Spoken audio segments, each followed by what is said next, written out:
देखो बेटा, आज का अपने पास क्वेश्चन है कि कोई एक ओ पॉइंट से एक स्ट्रिंग से एक ए पॉइंट पे आपके पास क्या बंदा है, एम मास का कोई भी ऑब्जेक्ट, और उसी स्ट्रिंग से बी पॉइंट पे आपके पास क्या बंदा है, दूसरा एम मास का ऑब्जेक्ट। और उस स्ट्रिंग में ए पॉइंट पे तो टेंशन कितना लग रहा है बेटा, टी ए, और बी पॉइंट पे टेंशन कितना लग रहा है, T B.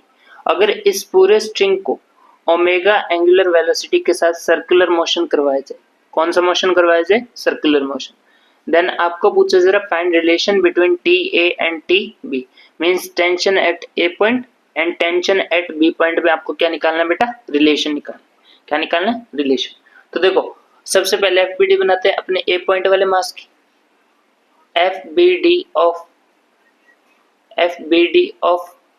M mass of a point, M mass of a point, M mass का अपने जैसे एफबीडी बनाएंगे तो ये आपका एम मास, ठीक है। इसके ऊपर इधर की ओर कौन सा टेंशन के कौन सा फोर्स लगा रहा है स्ट्रिंग में बेटा, टी ए, कौन सा फोर्स, टी ए। और इसी के अपोजिट डायरेक्शन में सर्कुलर मोशन कर रहा है, तो सर्कुलर मोशन में जैसे ही अपने इसके ऊपर जाके बैठेंगे तो बाहर की ओर अपने कौन सा फिगर यहाँ लिख लेना, with respect to non inertial frame. कौन से फ्रेम में देख रहे हैं अपने, नॉन इनर्शियल फ्रेम। जैसे नॉन इनर्शियल फ्रेम में देखोगे तो बाहर की एक शूडो फोर्स लगेगा, उस शूडो फोर्स का नाम सर्कुलर मोशन में क्या होता है, सेंट्रीफ्यूगल फोर्स। क्या नाम होता है बेटा, सेंट्रीफ्यूगल फोर्स।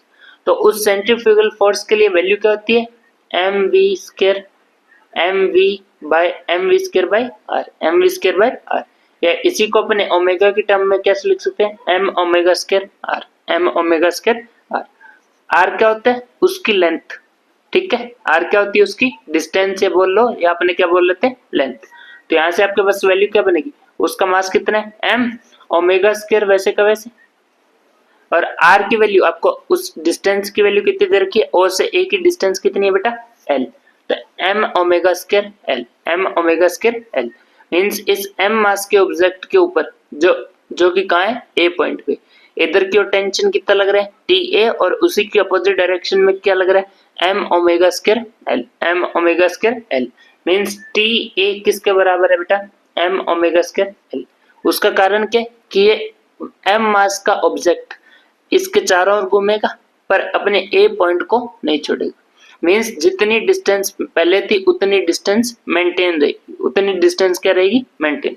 इसीलिए टी ए किसके बराबर आ गया, एम ओमेगा स्क्वायर एल, ठीक है। टी ए की वैल्यू क्या आ रही है, एम ओमेगा स्क्वायर एल। अब नेक्स्ट करते हैं F B D of M mass of B point with respect to non inertial frame, non inertial frame. Non inertial frame में बी पॉइंट का जो एम मास है उसकी एफबीडी बनाओगे तो ये एम मास, तो इसकी और अंदर की ओर कौन सा फोर्स लग रहा है, T B, tension of B point, tension of B point.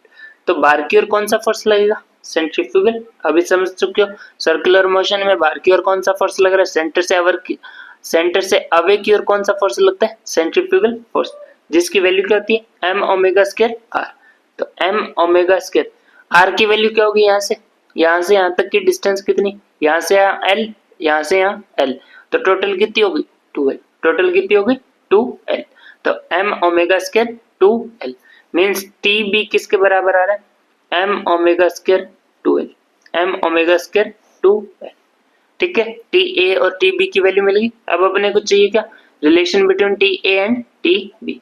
तो देखो दोनों को डिवाइड कर देते हैं, T A divide by T B. जैसे डिवाइड करोगे तो आपके पास वैल्यू क्या आ रही है, m omega square l divide by m omega square 2l, m omega square 2l, m से m कैंसिल। दोनों के लिए एंगुलर वेलोसिटी ओमेगा की वैल्यू सेम है, मींस ओमेगा स्क्वायर से ओमेगा स्क्वायर कैंसिल, l से l कैंसिल, वैल्यू क्या आ गई, हाफ। किसके बराबर आ गई, हाफ। मींस यहाँ से रिलेशन क्या बना, T A is equal to, T B को इधर भेजोगे तो टी बी बाई टू, ये आपके पास टी ए और टी बी में रिलेशन आ गया। Means T A T B का क्या है, आधा, टी ए टी बी का क्या बेटा, आधा, ठीक है। ये था अपना आज का क्वेश्चन। Thank you.